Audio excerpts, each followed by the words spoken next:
New at 11. Be aware, but do not be afraid, and plug your nose. That's the advice from doctors for anyone swimming in freshwater lakes and ponds and rivers here in Georgia. A rare brain infection has killed a Georgia resident who was likely swimming in a lake, and doctors say an amoeba is to blame. Here's John Sherrick to explain.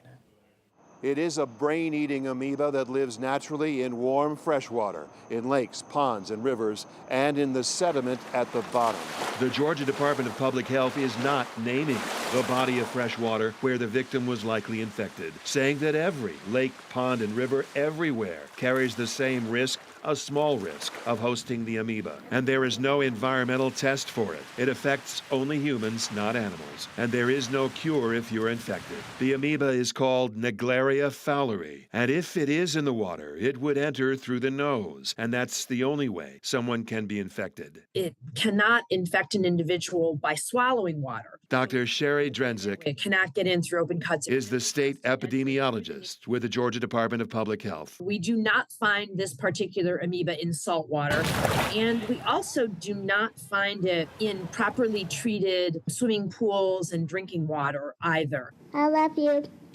And Dr. Drenzik says out of 160 known infections in the U.S. in the past 60 years, an average of about 3 a year, all but 4 of them were fatal. CDC epidemiologist Julia Haston. Your risk is very, very low of actually getting the infection, but we can lower it even further by doing things like avoiding submerging your head in fresh water or using nose clips or holding your nose when you're swimming this summer. The amoeba killed an 11-year-old child at a city-run splash pad in Arlington, Texas in 2019. And the city later discovered that the chlorine levels in the water had fallen below minimum requirements. And that's the even rarer example. As it is, this latest death in Georgia is the 6th one since 1962.